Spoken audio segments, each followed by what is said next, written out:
Now, in last week's Eated Rivalry video, I mentioned the importance of people paying attention to the timestamps that pop up on screen and using that to follow the timeline of Shane and Ilya's relationship and Scott and Kip as well. Using that to get a further understanding of how time is passing for these characters and the role time itself, is playing in their lives in documenting their unfolding relationships. I initially thought I was just going to leave it at that, but then I figured, you know what? Maybe I should create a timeline video that spells everything out so far. I apologize if you think I'm doing too much, but hey, at least all my many rewatches of the episodes of the show that I've done so far has to be useful for something, right? You're welcome. Now, I would like to start off by saying thank you to everyone who watched my Heated Rivalry video and commented and liked it and shared it. I do have many videos planned for the series, especially with analyzing the different characters, because I do find all of them, and I mean all of them, fascinating and so very layered. And I also want to further expatiate on something I said in the previous video. The Game Changer series is about highlighting how each generation's work and choices make things a little better for the generation that follows them. It's what has always been at the art of most activist movements, that we all stand on the shoulders of those who came before us, benefiting from their struggles, their sacrifices, and their choices. And I find that an absolutely powerful and wonderful thing. With the series, that plays out as Scott and a certain other player I'm not going to name yet because I don't want to spoil that for the show onlys. The second generation is Shane and Ilya, and a couple other players we get to meet as the series goes on. And the third generation is a certain rookie who basically worships the very ice that Ilya skates on. If you know, you know. Also, yes, still on thank yous. Another quick thank you to my lovely patrons and YouTube members whose support have been instrumental in helping me continue to make content, especially since I started doing this full time at the start of the year, which was the last time I was in paid employment. And a special shout out to Lena and Holly for their extra support. You get all the hearts and kisses too. Mwah. If you too would like to support me on Patreon or become a YouTube member to enjoy certain perks, even get a shout out, the link to do so is in the description bar. Now, ideally, this would be the right time for me to wheel out a whiteboard or have a corkboard behind me where I'm highlighting the different years and you can follow along. Unfortunately, I do not own either of those things, so you're just going to have to follow my words. I am sorry. And with that said, we start off in December 2008. Shane and Ilya first meet at the International Prospect Cup in Regina, Saskatchewan. They are both 19 years old, although Shane is a month older than Ilya. Team Russia wins the cup. June 2009, both Ilya and Shane meet once again, this time around in Los Angeles, as they are drafted into the NHL as the number 1 and 2 draft picks, respectively. They are both 20 at this point. This is when we have the moment at the gym and we see Shane's attraction clear on screen for the first time. Same with Ilya, although I will argue that his was a bit visible just beneath the surface when they first met. Except he plays it off as teasing and trying to needle Shane, which we come to learn is basically his MO at the start and for a lot of their relationship. December 2009, Shane and Ilya meet at their second International Prospect Cup in Ottawa, Ontario. This time around, Canada wins. They are both still 20 years old. We established that Alexei keeps shaking his baby brother down for money ever since he got drafted, and that Gregory Rozanov is quite exacting on his son. June 2010, Shane and Ilya meet in Toronto to have an ad shoot together. After they are done, we get their shower scene together, then their first kiss and first sexual encounter. They are both 21 years old at this point. September/October 2010, Shane and Ilya meet for their first NHL match against each other in Montreal. Montreal wins over Boston, and we get on-screen word of the onset of Ilya's father's dementia. Both Shane and Ilya are still 21 years old. Also, I think the timestamp on screen here is wrong. It says 3 months after the shoot, which should be September, but I think it was meant to say 4 months because after Canada's win at the second International Prospect Cup, Shane at the handshake between the team had told Ilya, see you in October, which is the start of the new hockey season and their rookie year. The only reason why they saw each other earlier than Shane had expected them to was because Ilya had pulled the strings to have Shane be his partner in the ad they had filmed together back in June, which was also when they had a lot of their first. February 2011, All-Stars Weekend, the press conference, our introduction to Scott Hunter, who is on Shane's All-Star team.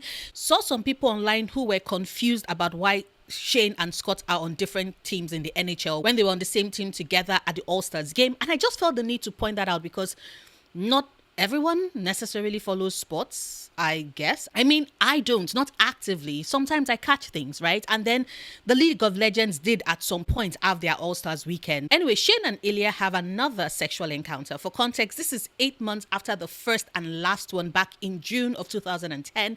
They are both still 21 years old. Ilya expresses his desire to go all the way and Shane wants to as well, just when they can have a bit more privacy. This is when they exchange phone numbers for the first time. Still February 2011, the game between Montreal and Boston is cancelled due to a snowstorm, and Shane and Ilya's initial plan to meet up after their game falls apart. June 2011, Major League Hockey Awards night, Vegas. Shane wins Rookie of the Year. He and Ilya have the terse conversation on the roof, followed by some kissing, and Shane walking away from Ilya, with Ilya saying he will see him next season. They are both 22. Summer 2011, Shane and Ilya are in contact, actively texting. There's a quasi apology, not really apology, just checking in about Vegas from Ilya. Both Shane and Ilya are now 23. Fall 2011, match between Montreal and Boston in Montreal. Montreal wins. Ilya reaches out to Shane about their plans to fuck. Shane ignores him. Winter 2011, match between Montreal and Boston in Boston. Ilya texts Shane. Still no dice. Spring 2012, Boston makes it to the playoffs. Montreal is out for the count. Shane is still ignoring all of Ilya's hints. They are both still 23. Fall 2012, Shane and Ilya continue to text. Shane is wavering but still hasn't agreed quite yet to the timing for their first time together. They are now both 24.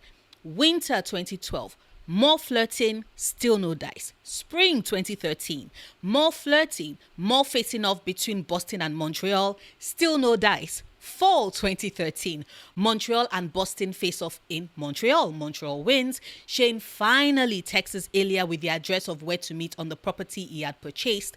They have penetrative sex for the first time.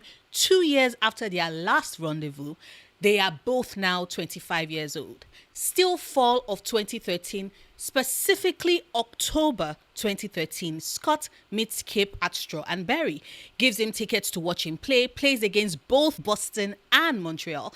They should give better context to fans who didn't understand or don't understand how Shane can be all buddy with Scott afterwards at Sochi. First, shit talking is a staple in most sports, and two, enough time had passed by that point. October is also when Scott gets into a relationship with Kip. December 2013, Elena confronts Kip about being in love with Scott and how he's been shutting himself out of his community. And Kip's dad basically confirms that he's not been home since he moved in, sort of, with Scott like 2 months ago. Then we have the Equinox Gala. Scott and Kip break up. Like, I know some people seem to think that the scene was written as Kip just taking a break from each other.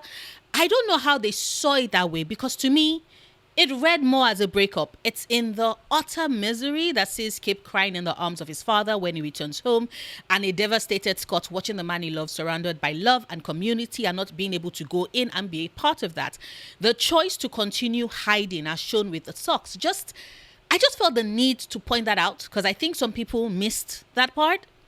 Because what do you mean by they are on a break? No, they broke up. Anyway, winter 2013. I know the timestamp on screen says winter 2014 in episode 2, but I think that's an error since Shane mentioned the upcoming Olympics in fall 2013 and Ilya wins the Stanley Cup in spring 2014. I think the winter 2014 error was because the exact time was confirmed as February 2014 in episode 3, and so they were stuck. But remember, people, winter starts on the solstice of the previous year and lasts all the way into the latter part of March in the Northern Hemisphere.